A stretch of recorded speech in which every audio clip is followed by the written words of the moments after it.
Hey, what's up, guys? My name is Robert with Southeastern Media. We do billboard advertising, and today we're going to talk about how to contact a landowner about leasing their property to put up a billboard, and also what kind of rates or what kind of deals you should try to work out with them to put the billboard there. So this was actually a recommendation from a comment on one of my previous videos.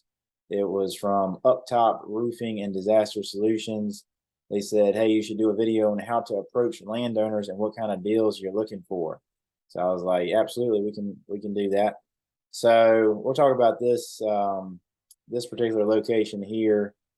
This is a 4-lane road in the area I live in, Lynchburg, Virginia. It's called Enterprise Drive, and basically this is a big warehouse right here. So this warehouse, um, it was owned by a large corporation, Expedex. I kind of had my eye on it for a while because I knew that the zoning here was industrial and it allowed billboards, and there wasn't a billboard here.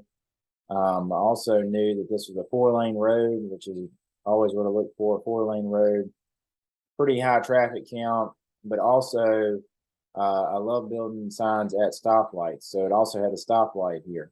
But you can't just look for those things. You also have to see if it's going towards a like a retail area. And actually, it's a bridge right down here. On the other side of this bridge, it turns into like a planned community development type area, um, where it's got a lot of retail, a lot of apartments right over here. It's got a senior living communities, a lot of different shops. It's a YMCA. So there are no other billboards on this road, because once you cross the bridge here and you get into this area, then you're more into like I said, it's like a planned community development. So they don't allow any billboards there. So this was a warehouse that was built. It's another industrial property over here. So this was an ideal situation for a billboard. I knew that this tree right here would be in the way, so I actually worked in the deal to cut this tree back to where you could put a double-sided board here. It would be at a stoplight. It would be going towards that retail and planned development. So I thought it was a good location. So in other words, Expedex ended up selling out to a regional warehouse company based into a city about an hour and a half south of where we are. And anyway, I noticed that the Expedex sign was gone. They came off of this brick sign here. So I started doing some research, saw who bought the property, and then the way I did that basically was most all cities and counties, they're going to have a GIS, graphical interface system. It's just a website. You can just Google GIS and then the county or city that you're in. And then basically you can go on this bird's eye view. And then this is the planned development that I was talking about. This whole area, all these apartments, all these buildings over here. This right here is the warehouse. So just clicked on that, and then comes up with the owner of the property, and then you can hit details, and it actually shows their address and everything. All this is public information. So I reached out to them, and then, well, basically the way I reached out to them, if they're a regional company, like their headquarters is not in the same city that you're in, then you can basically just mail them a letter. That's what I do. I mail them a letter saying, with my letterhead on it, and I say, "Hey, I'm with this company, Southeastern, and we're interested in renting 50 by 50 space of land on your property, or leasing 50 by 50 feet of property to put up a billboard. You get paid this much each month, and or I put a range in there depending on how long a term we can get and some other factors, but mainly based on the term. And then basically, I'll just send them a letter telling them I'm interested in that, And then, sometimes you'll hear something back and sometimes you won't. In this particular case, didn't hear anything back. Ended up sending them another letter about 2 weeks later, and their like office manager person reached out and said, yeah, we might be, semi interested. You can send us some more information if you want. So I said, sure, be happy to. And sent them all the information. Actually, we went ahead and sent them a land lease contract. And then, they had a few things they wanted changed. They wanted some different things in there, and we agreed on all those things. And then, anyway, long story short, I never could get them to really sign the deal. So I never could get them to sign the deal to where we could actually move forward building the sign. And basically, what happened was I was Googling their company, I was Googling the founder, trying to find out all the information I could about it. And this is after I'd already been down there once or twice to their office. We'd worked everything out. Like the only thing left to do was basically sign the deal. For some reason, they were dragging their feet on that. I think because this is a major warehousing company, and the revenue from one billboard is just pretty small to them. So that's really the hardest part is, for them to take the time to stop what they're doing and focus on this. And, do they really want a billboard there? Do they not want a billboard there? They kind of got a nice looking property now. It's some trees here. It's a nice parking lot, nice building. Is the revenue really worth it to them? I guess is what the holdup was.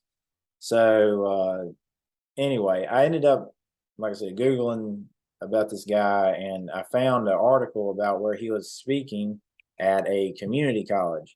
And I was like, oh yeah, this is my end right here. So I ended up going to this community college that he was speaking at, and basically, thankfully, it was only about 20 or 30 people there. This was like in a classroom type setting almost. And there wasn't that many people there, just some chairs. And then he was the keynote speaker or whatever. And then at the end, the host got up and was like, okay, at this time we're going to take questions. So I didn't want to be the first one to ask a question, but a few people asked questions. Then I asked a question. And at the end, he was like, oh, by the way, this guy here. So it was like an entrepreneurship class or something that he was speaking at just in the afternoon on a Thursday or something. And he was like, oh, by the way, this guy here, Robert, he started a billboard advertising company in Lynchburg, da da da. And so he ended up talking about me at the end of his speech. But anyway, so I thought everything was cool. I thought we were definitely, he saw how, interested I was in doing a deal with him. I'm willing to drive however long to come hear him speak and be interactive, ask questions, things like this. So I thought for sure the deal was closed at this point. So, at the end, I go up, shake his hand. He's like, yeah, we'll get back with you on the contract. He's like, I think everything looks good to go. I said, perfect. And anyway, that was that.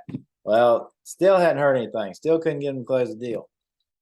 So I emailed the office manager back again. I'm like, hey, I'll be in the area, this week. Can I stop by, just check in?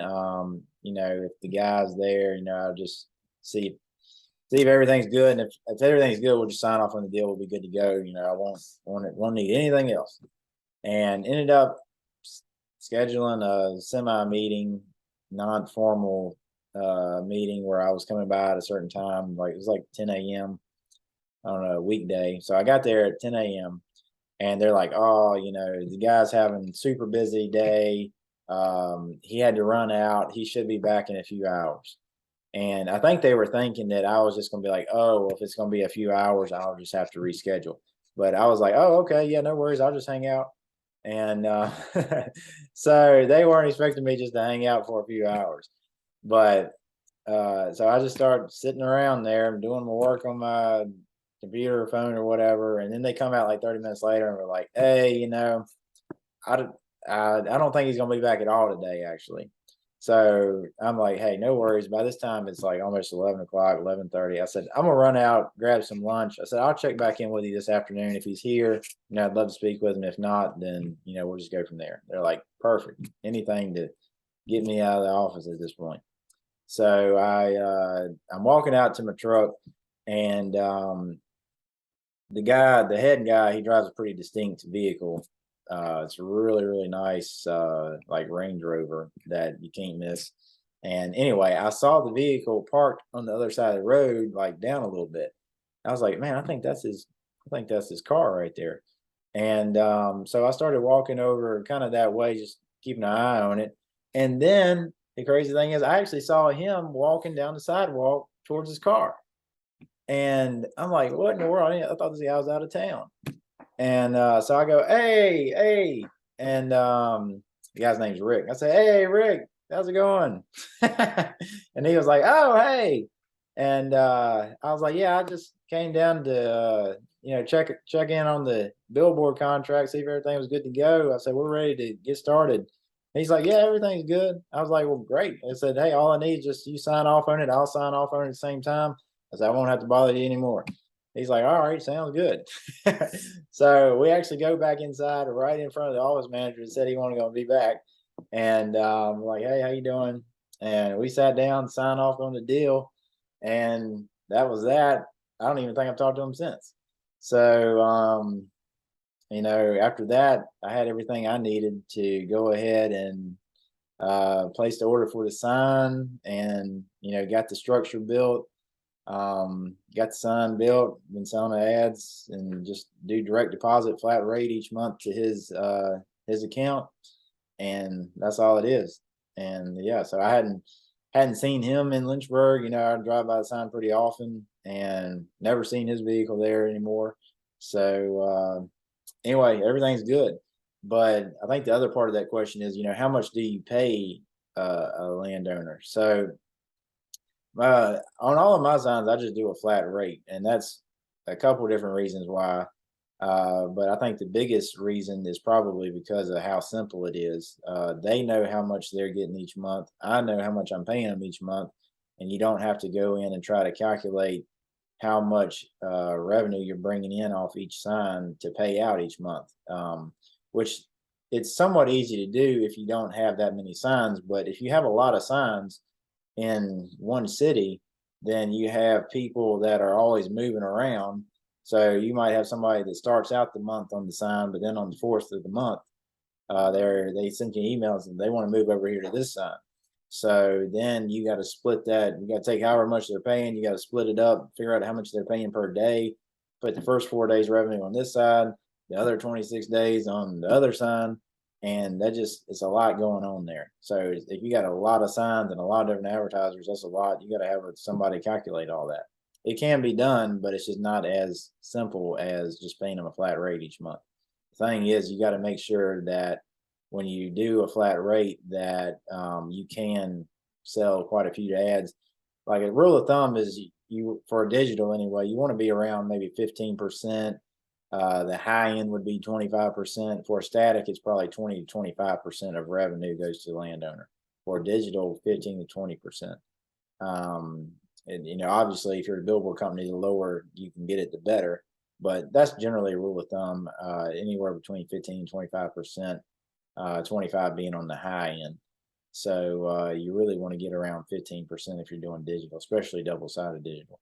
So anyway, that's kind of a rule of thumb that I use, and that's really basically one of the biggest expenses is just paying out the rent. But of course, for this particular property, in most all cases, it doesn't make sense to actually buy the property because this particular property here is appraised at about $3 million. So it doesn't make sense to buy that for a billboard unless you know a lot about the warehouse game. But anyway, that's a little bit about how it works.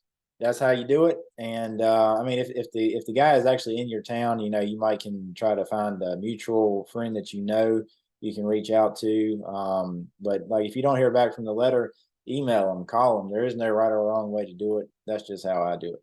And it's been working so far. So if you have any other questions, have any other comments, You want to see a video on anything else, leave it in the comments. We'll make it happen. Thanks.